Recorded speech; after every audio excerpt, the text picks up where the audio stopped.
ఆంధ్రప్రదేశ్ ఉప ముఖ్యమంత్రి పవన్ కళ్యాణ్ పెద్ద మనసు చాటుకున్నారు. తన వేతనాన్ని అనాథలకు అందించే ప్రయత్నానికి పూనుకున్నారు.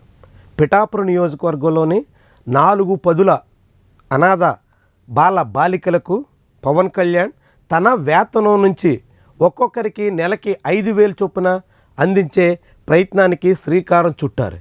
దీనికి చాలామంది నుంచి అభినందనలు వినిపిస్తున్నాయి. ముఖ్యంగా తన జీతాన్ని తన సొంత ప్రయోజనాల కోసం కాకుండా అది తన నియోజకవర్గం పరిధిలోని కొన్ని కుటుంబాలనైనా ఆదుకునేదానికి చేసినటువంటి ప్రయత్నంగా అందరూ చెబుతున్నారు. పవన్ కళ్యాణ్ గతంలో కూడా కౌలు రైతులకి సహాయం అందించడంలోనూ, కౌలు రైతులు కోల్పోయిన కుటుంబంలో ఉన్నటువంటి అనేక మందిని ఆదుకోవడంలోనూ చాలా ఉదారంగా వ్యవహరించారు. ఇప్పుడు కూడా అనాథ బాలబాలికలకు ఆయన వేతనాన్ని ప్రతి నెల ఇంటికి వెళ్ళి అందించే పథకానికి ఆయన పూనుకున్నటువంటి వైనం ఆసక్తికరంగాను అభినందనీయంగాను ఉంది. అయితే అదే సమయంలో ఆయన అధికారంలో ఉన్నారు, కీలకమైనటువంటి ఉప ముఖ్యమంత్రి బాధ్యతలు నిర్వహిస్తున్నారు. ఇలాంటి సమయంలో కేవలం తన వ్యక్తిగత సర్వీసు కొనసాగించడం కాకుండా వ్యవస్థాపరంగా అనాథ బాలబాలికల అందరికీ అండగా నిలబడే ప్రయత్నం చాలా అవసరం. అందుకు ఆయన చొరవ చూపాల్సిన బాధ్యత ఉంటుంది. ప్రభుత్వ పరంగానే ఇలాంటి సహాయాన్ని నేరుగా అందరికీ అందించేలా ఏదైనా ఒక కార్యక్రమానికి పూనుకుంటే పవన్కి మరికొంత మంచి పేరు దక్కేదానికి అవకాశం ఉంటుంది. కానీ ఆయన వ్యక్తిగతంగా తన జీతంలోంచి తన నియోజకవర్గంలోని కొంతమందికి అందిస్తామంటే మరి మిగిలిన వాళ్ళ పరిస్థితి? అదే పిఠాపురంలో కేవలం 42 మందికి మాత్రమే సహాయం అందిస్తే మిగిలిన 100 మంది ఏం కావాలా? కేవలం కొంతమందికే సహాయం అందించి మిగిలినటువంటి వాళ్ళని ఉప ముఖ్యమంత్రి విస్మరించారు, అందరినీ ఆదుకునేదానికి ఆయన సిద్ధం కాలేకపోయారు అనేటువంటి పేరు ఎందుకు రావాలా?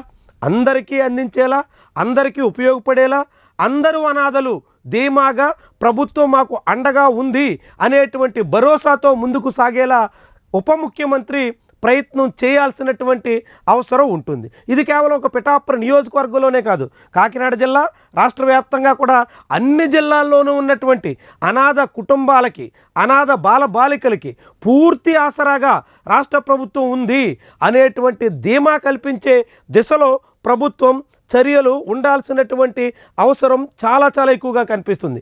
అప్పుడే ఉప ముఖ్యమంత్రి తన బాధ్యతను పూర్తిగా నెరవేర్చినట్టు అవుతుంది. వ్యక్తిగతంగా కొందరికి సాయం చేసి, వ్యక్తిగతంగా కొందరికి అండగా నిలబడి ఇవన్నీ చాలా చాలా నామమాత్రమైనటువంటి ఫలితాన్ని ఇస్తాయి. ఆయన పూర్తిగా విధానపరంగా, వ్యవస్థాపరంగా అందరికీ చోదోడు అందించేటువంటి స్థాయిలో నిర్ణయాలు తీసుకుని ఆ నిర్ణయాలు సక్రమంగా అమలు చేసేందుకు ప్రణాళిక రచించి తద్వారా అందరికీ పెద్ద స్థాయిలో ఆసరా కల్పించడం అన్నది ప్రభుత్వ అధినేతగా, జనసేన పార్టీ చీఫ్గానే కాకుండా ఉప ముఖ్యమంత్రిగా ఆయన నిర్వహించాల్సినటువంటి కర్తవ్యం. కాబట్టి అలాంటి బాధ్యత పవన్ కళ్యాణ్ చేపట్టడం ద్వారా మరింత మందికి తోడుగా ఉంటారని, అందరికీ ఆయన అండగా నిలబడే రీతిలో పాలనా వ్యవహారాల్లో ప్రాధాన్యతను ఇస్తారనేటువంటి అభిప్రాయం, కోరిక చాలామంది వెలుబుచ్చుతున్నారు. మరి దీనికి ఉప ముఖ్యమంత్రి పవన్ కళ్యాణ్ ఎప్పటికీ సిద్ధమవుతారు, ఎలాంటి నిర్ణయాలు తీసుకుంటారు, ఏ మేరకు అనాథలందరికీ అండగా నిలబడతారు, చాలా చాలా కీలకమైనటువంటి అంశం.